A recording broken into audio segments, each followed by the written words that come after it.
नमस्कार दोस्तों, स्वागत है आपका अपने YouTube चैनल में। दोस्तों, हम लोग स्टैटिक के क्वेश्चन कर रहे थे। उसी स्टैटिक के क्वेश्चन के क्रम में हमारा पहला क्वेश्चन है, ऑल मैन आर ब्रदर पुस्तक के लेखक कौन है? तो आपको बता दें, ऑल मैन आर ब्रदर पुस्तक के लेखक हमारे देश के राष्ट्रपिता महात्मा गांधी जी हैं। महात्मा गांधी जी की एक और किताब है, माई एक्सपेरिमेंट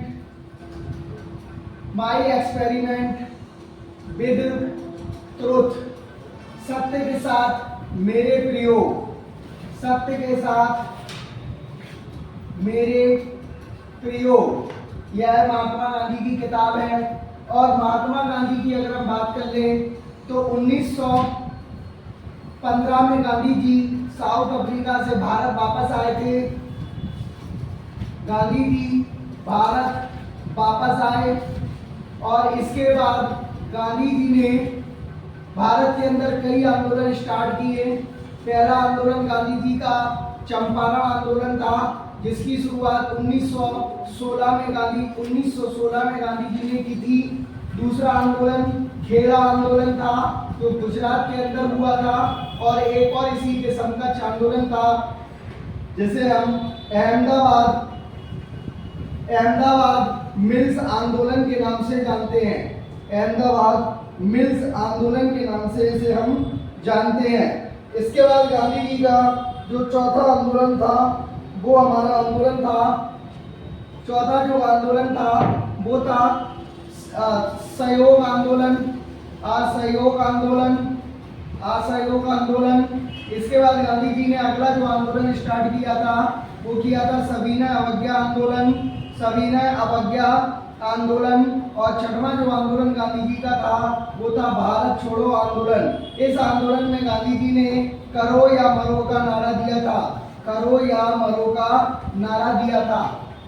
वही बात कर लेते हैं हम सलमान खुर्शीद की। तो सलमान खुर्शीद जो है, इनकी सबसे इम्पोर्टेंट जो किताब है, जो भारत में बैन है, इसका नाम है मिडनाइट चिल्ड्रन, आधी रात के बच्चे। और यह किताब जो है वो 1971 में भारत और बांग्लादेश का जब भारत ने बांग्लादेश को जब आजाद कराया था, तो बहुत सारे बांग्लादेशी के लोग भारत में आए थे और बहुत सारे भारत के लोग बांग्लादेश में गए थे। तो उस रातों ये सब चीजें होती थी। तो रात में जो चीजें होती थी, तो वहां पर महिलाओं को पकड़ के उनके साथ शारीरिक संबंध बनाए जाते थे। तो उनसे जो बच्चे पैदा होते थे, उन्हें मिडनाइट चिल्ड्रन कहा जाता था। इस पर ये किताब लिखी गई है, जिसे भारत में बैन किया गया है। भाई अब्दुल कलाम की बात कर ले तो कलाम साहब की एक सबसे इम्पोर्टेंट किताब है, जिसे हम बोलते हैं विंग्स ऑफ फायर, अग्नि की उड़ान। गांधी जी की विंग्स ऑफ फायर मानी जाती है। क्वेश्चन नंबर अगला आता है हमारा, किस योजना में पोषण प्राप्त करने की योजना है? तो आपको बता दें, प्रधानमंत्री नरेंद्र मोदी जी ने पीएम पोषण योजना, यानी एक योजना, पीएम पोषण योजना की शुरुआत करी। पीएम पोषण योजना जो है, यह योजना मिड डे मील का एक दूसरा रूप है, मिड डे मील का ही रूप है। अर्थात 1995 में तमिलनाडु के अंदर सबसे पहले मिड डे मील योजना शुरू हुई थी। मिड डे मील योजना शुरू हुई थी 1998 के अंदर। और इसी योजना का नाम बदलकर पीएम पोषण योजना कर दिया गया, अर्थात पीएम पोषण मिशन कर दिया गया। पोषण मिशन, इसका नाम हो गया पीएम पोषण मिशन। पी से पोषण, एम से मिशन हो गया, और प्रधानमंत्री पोषण मिशन भी इसको हम कह देते हैं। मनरेगा की अगर हम बात कर लें तो मनरेगा की शुरुआत 2004 में प्रधानमंत्री मनमोहन सिंह जी के द्वारा की गई थी। मनरेगा जो है वो 100 दिन के रोजगार की गारंटी देता है। 100 दिन के रोजगार की गारंटी देता है। 100 दिन के रोजगार की गारंटी देता है कौन? मनरेगा। इसमें 100 दिन के रोजगार की गारंटी जो है वो 2009 में मनरेगा बनी थी। वही 2004 में इसका नाम नरेगा था। 2004 में इसका नाम नरेगा था, नेशनल रूरल एम्प्लॉयमेंट गारंटी अधिनियम। फिर जब इसका नाम मनरेगा हुआ, तो इसका नाम हो गया Mahatma Gandhi rural employment guarantee अधिनियम। मिड डे मील आपको मैं बता चुका हूँ। राशन योजना आप जानते हो कि हमारे प्रधानमंत्री ने राशन योजना यानी राशन बांटने की योजना शुरू करी और इसी में इन्होंने one country one ration card की योजना भी शुरू करी, यानी एक देश और एक राशन कार्ड होना चाहिए हमारे देश के अंदर। आपको पता है कि हमारे राशन कार्ड की जो मालिक होती है वो महिला को बनाया और इसमें एक रूल लेकर आए कि आप कहीं से भी राशन ले सकते हो। राशन की चोर बाजारी को बंद करने के लिए सरकार बाकायदा केवाईसी भी करा रही है और one country one ration card, इसी के तहत सरकार ने इस योजना को जो है वो यूएसएसआर के संविधान से लिया था। यूएसएसआर में संविधान में राशनिंग प्रणाली चलती थी, उस संविधान से इसको भारत में शामिल किया गया। क्वेश्चन नंबर अगला आता है हमारा, संपूर्ण क्रांति के जनक कौन है? तो संपूर्ण क्रांति के जनक जो है वो जयप्रकाश नारायण है। जयप्रकाश नारायण और राम मनोहर लोहिया भारत के अंदर दो प्रकार की नीति को शुरू करने वाले व्यक्ति थे। ये समाजवादी, जिसे समाजवाद विचारधारा नाम दिया गया, समाजवाद विचारधारा का क्या दिया गया? नाम दिया गया, समाजवाद विचारधारा का नाम दिया गया जयप्रकाश नारायण और राम मनोहर लोहिया के द्वारा। भाई अम्बेडकर की अगर हम बात कर लें तो अम्बेडकर जी के बारे में आप सबको पता है कि यह भारत के संविधान की प्रारूप समिति के अध्यक्ष हुआ करते थे। प्रारूप समिति के अध्यक्ष थे, ड्राफ्टिंग कमेटी के मेंबर हुआ करते थे। प्रारूप समिति के अंदर 7 मेंबर थे और इन 7 मेंबरों में से जो अध्यक्ष थे वो डॉक्टर BR अम्बेडकर जी हुआ करते थे। अम्बेडकर जी ने भारत की प्रस्तावना को तैयार किया था और इन्हें भारत के संविधान का जनक भी माना जाता है। इन्हें भारत के संविधान का जनक भी कहा जाता है। वही संविधान को लिखा किसके द्वारा गया था? तो संविधान को जो लिखा गया वो आपका लिखा गया प्रेम बिहारी रायजादा के द्वारा। प्रेम बिहारी रायजादा के द्वारा इसको लिखा गया, लेकिन इसके जनक जो थे वो BR अम्बेडकर थे। भाई काशीराम की हम बात कर ले तो अम्बेडकर की विचारधारा को आगे फैलाने का काम काशीराम जी के द्वारा किया गया और काशीराम ने भारत के अंदर एक BSP नाम की पार्टी बनाई और इस पार्टी का उत्तराधिकारी उन्होंने सुश्री मायावती को बनाया। मायावती जो है वो इस पार्टी की अभी सर्वेसर्वा है। BSP बहुजन समाजवादी पार्टी, यह भारत की एक राष्ट्रीय पार्टी के रूप में गिनी जाती है। भारत में राष्ट्रीय पार्टियों की अगर हम बात कर ले तो वर्तमान में इनकी संख्या 6 है। भारत में राष्ट्रीय पार्टियों की वर्तमान में संख्या 6 मानी जाती है। वही समाजवाद की विचारधारा को मुलायम सिंह के द्वारा आगे बढ़ाया गया और मुलायम सिंह जी जो जिन्हें धरती पुत्र मुलायम कहते हैं, इन धरती पुत्र मुलायम जी के द्वारा इस विचारधारा को जब आगे बढ़ाया गया तो उन्होंने एक पार्टी का गठन किया जिस पार्टी का नाम था समाजवादी पार्टी और वर्तमान में इसके सुप्रीमो जो हैं वो बबुआ हैं अखिलेश यादव जी जिन्हें कहा जाता है। अखिलेश यादव जी इसके पार्टी के जो हैं वो अध्यक्ष माने गए हैं, अभी वर्तमान में इसके सुप्रीमो हैं। क्वेश्चन नंबर अगला आता है हमारा, क्वेश्चन अगला है लुढ़कती पहाड़ियों का राज्य कौन सा है? तो लुढ़कती पहाड़ियों का राज्य जो है वो मिजोरम को कहा जाता है। वहीं अगर हम बात कर ले सेवन सिस्टर की तो सेवन सिस्टर में हमारे पास सात राज्य आते हैं और ये 7 राज्य जो है वो पहला है, दूसरा, तीसरा और चौथा, 5वां हमारा आता है असम, 6वां आता है हमारा अरुणाचल प्रदेश और 7वां आता है हमारा त्रिपुरा। तो ये 7 सिस्टर होते हैं। वहीं इनके साथ एक वन ब्रदर भी होता है और ये ब्रदर जो है वो सिक्किम को माना जाता है, जो इनका ब्रदर माना जाता है। तो इस तरह से लुढ़कती पहाड़ियों का राज्य जो है वो मिजोरम को कहा जाता है। वहीं अगर हम बात कर लें मेघालय की तो मिजोरम, नागालैंड, सिक्किम। अच्छा, इसमें सिक्किम जो है वो वन ब्रदर है, इसमें एक राज्य और भी जुड़ेगा जो तीसरे नंबर पर राज्य होगा, उसका नाम होगा मेघालय। ये है 7 सिस्टर। तो मेघालय की अगर हम बात कर लें तो मेघालय में भारत की 3 बड़ी पहाड़ियां हैं, गारो, खासी, जयंतिया। ये मेघालय की 3 बड़ी पहाड़ियां हैं जिनका नाम है गारो, दूसरे का नाम है खासी और तीसरे का नाम है जयंतिया। गारो, खासी, जयंतिया हमारी मेघालय में 3 पहाड़ियां हैं। तो ये तीनों पहाड़ियों से एक मानसून आता है। ये मानसून जो है ये विश्व में सबसे ज्यादा वर्षा कराता है, विश्व में सबसे ज्यादा वर्षा कराने वाला, विश्व में सबसे ज्यादा वर्षा कराने वाला क्षेत्र बनता है, वर्षा कराने वाला क्षेत्र बनता है। और ये विश्व में सबसे ज्यादा वर्षा कराने वाला जो क्षेत्र है, इस क्षेत्र के अंदर गारो खासी जयंतिया नाम की पहाड़ियां पाई जाती हैं। और विश्व में सबसे ज्यादा वर्षा वाला जो क्षेत्र है इसका नाम है आपका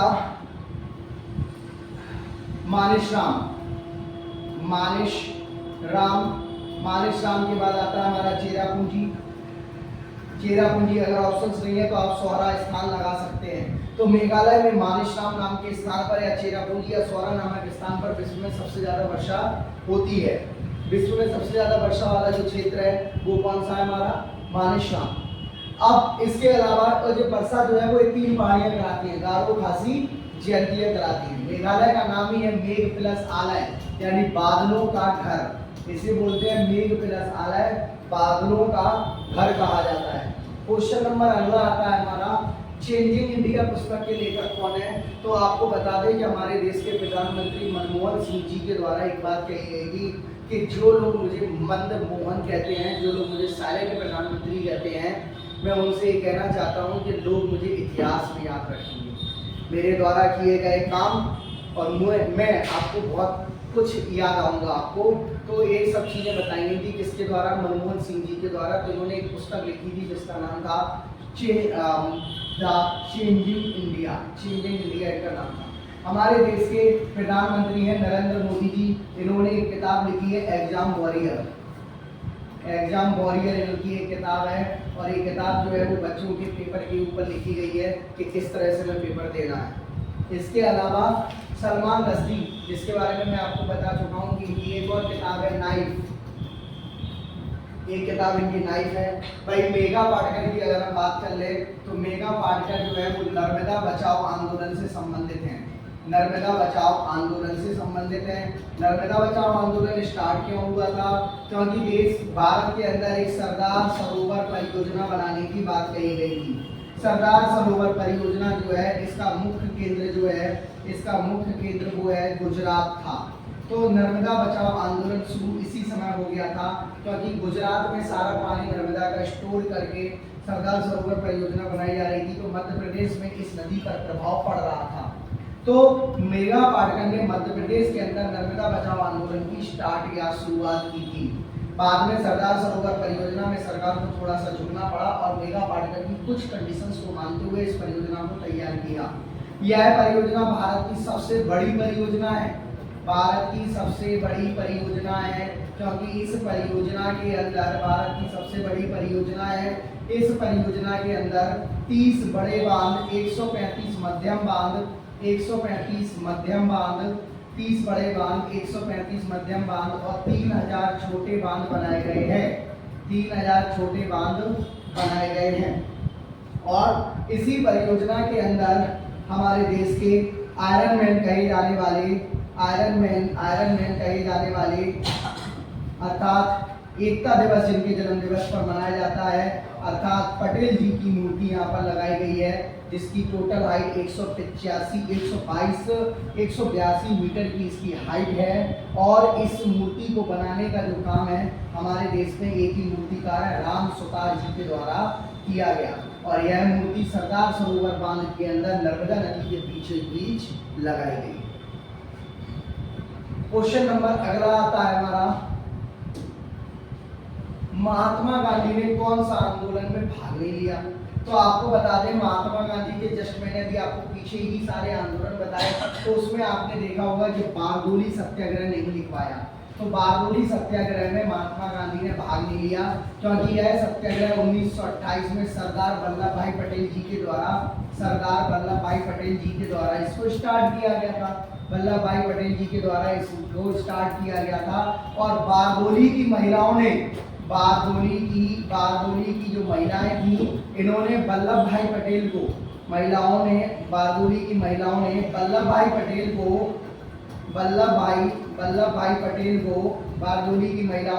भाई पटेल को सरदार की उपाधि दी थी। बारडोली की महिलाओं ने वल्लभ भाई पटेल को सरदार की उपाधि से नवाजा था या सरदार की इन्हें उपाधि दी थी। इसके अलावा जनरल मैटकॉफ ने इस आंदोलन की जांच की थी। जनरल मैटकॉफ और जनरल मैकडॉनल्ड, इन दोनों के द्वारा इस आंदोलन की जांच की गई थी। तो ये बारडोली जो सत्याग्रह है वो 1928 में सरदार वल्लभ भाई पटेल जी के द्वारा शुरू किया गया था। वही असहयोग आंदोलन की बात करेंगे तो यह आंदोलन 1920 में स्टार्ट हुआ था और इसी आंदोलन के अंदर 1922 में एक चौरी चौरा की घटना हुई थी। चौरी चौरा की एक घटना हुई थी। भाई हम खेड़ा आंदोलन की बात कर ले तो यह आंदोलन 1918 में हुआ था। यह एक कृषि आंदोलन था जो लगान के मुद्दे पर हुआ था। भाई अहमदाबाद मिल्स की बात करते हैं तो ये भी 1918 में आंदोलन हुआ था और यह मजदूरों के बोनस पर मांग थी। मजदूरों के द्वारा बोनस की मांग को पूरा करने के लिए आंदोलन किया गया। मजदूरों की बोनस की मांग को पूरा करने के लिए इस आंदोलन को शुरू किया गया था। क्वेश्चन नंबर अगला आता है हमारा, किसको सर्वाधिक बार राष्ट्रीय फिल्म पुरस्कार मिला? तो आपको बता दें कि सत्यजीत रे जो है इनको 32 बार राष्ट्रीय फिल्म पुरस्कार से नवाजा गया, 32 टाइम्स। अब दादा साहब फाल्के जो है इनके बारे में कहा जाता है कि सिनेमा के मतलब जनक माने जाते हैं। सिनेमा के जनक माने जाते हैं और सबसे बड़ा जो पुरस्कार है वो दादा साहब फाल्के पुरस्कार मिलता है। सबसे बड़ा जो पुरस्कार मिलता है वो दादा साहब फाल्के पुरस्कार इन्हें मिलता है। दादा साहब फाल्के पुरस्कार से लोगों को नवाजा जाता है। सबसे बड़ा पुरस्कार दादा साहब फाल्के पुरस्कार। पृथ्वीराज कपूर जो है ये भारत में उस समय डायरेक्टर और एक्टर की पोजीशन पर थे जब हमारा देश आज़ाद हुआ था और सिनेमा में धीमे धीमे अपने पैर जमा रहे थे। भाई आगे की अगर हम अगले क्वेश्चन की बात कर लें तो जर्मनी से क्या शामिल किया गया? तो जर्मनी से हमने इमरजेंसी शामिल की। इमरजेंसी की अगर हम बात कर लें तो हमारे पास आर्टिकल सबसे पहले आता है 352। आर्टिकल 352 3 बार लगा जा चुका है भारत के अंदर और आर्टिकल 352 1965 में, 1971 में और 1975 में आर्टिकल 352 लग चुका है। यह देश में सशस्त्र विद्रोह और बाह्य आक्रमण के लिए राष्ट्रपति की परमिशन से लगता है। बाह्य आक्रमण के लिए राष्ट्रपति की परमिशन से इसको लगाया जाता है। राष्ट्रपति की आज्ञा से इसको लगाया जाता है। राष्ट्रपति की आज्ञा से इसको लगाया जाता है। वहीं हम दूसरे आपातकाल की बात कर लें तो एक दूसरा आपातकाल आता है आर्टिकल 356। आर्टिकल 356 जो है ये राज्य में जब संवैधानिक तंत्र फेल हो जाए, राज्य में जब संवैधानिक तंत्र फेल हो जाए तो आर्टिकल 356 का प्रयोग करते हैं। इसका सबसे पहले प्रयोग हमने पंजाब में किया था। हमने इसको पंजाब में किया था। भाई दूसरे एक और हमारे पास आपातकाल है जिसे हम आर्टिकल 360 के नाम से जानते हैं। यह हमारे देश का वित्तीय आपातकाल माना जाता है। जब हमारे देश में पैसा खत्म हो जाता है, हमारे देश में पैसे की कमी हो जाए, पैसा की कमी हो जाए तो इस कमी को पूरी करने के लिए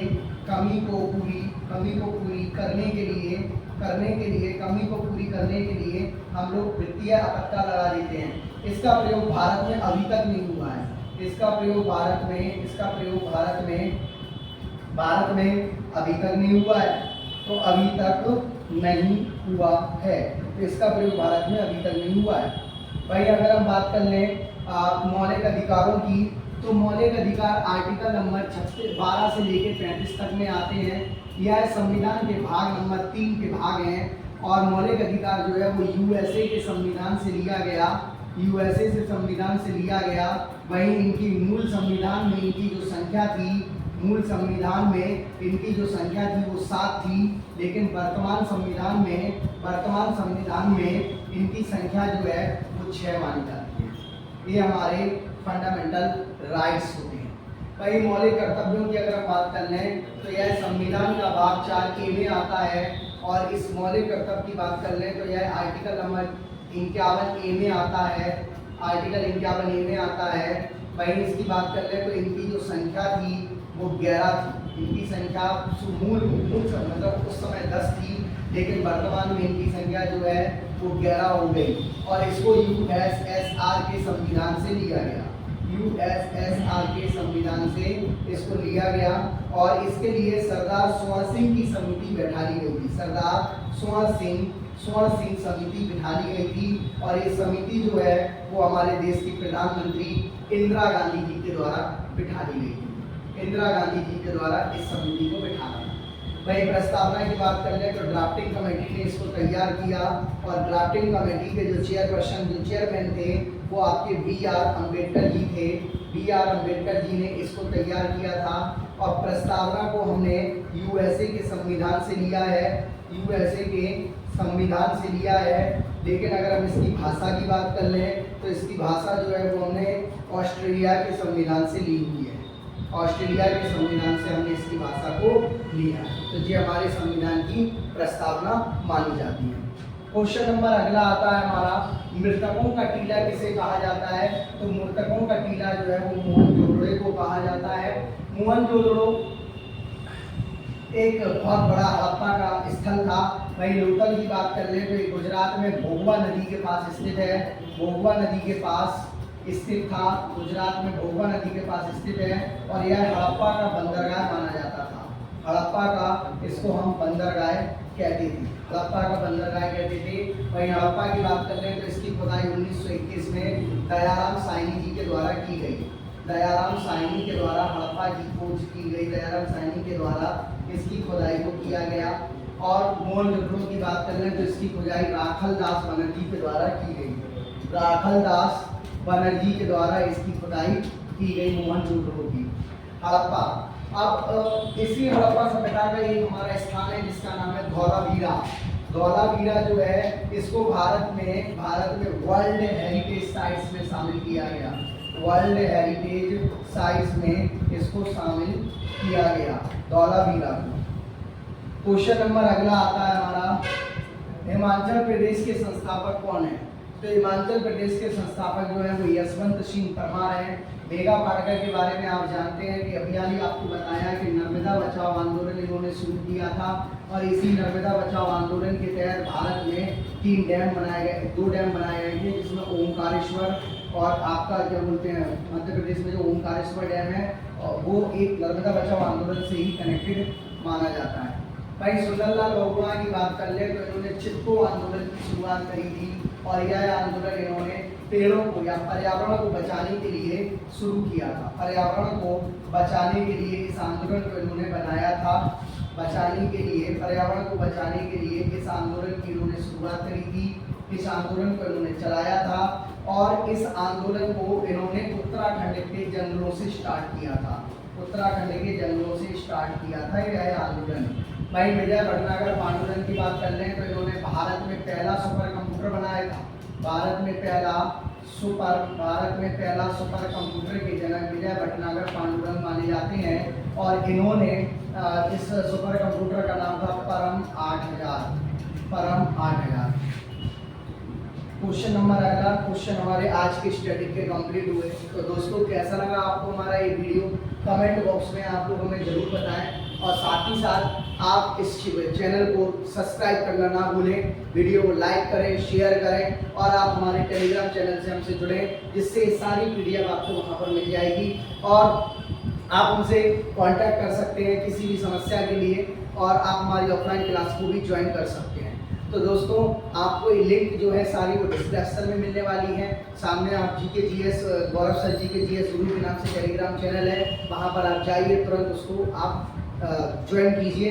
वहाँ पर आपको करंट अफेयर्स एमसीक्यू के साथ साथ पेपर की सारे जो भी एग्जाम्स आते हैं उनकी सब नॉलेज मिलेगी। जय हिंद, जय भारत, जय संविधान। कल मिलते हैं शाम 6 बजे। नमस्कार।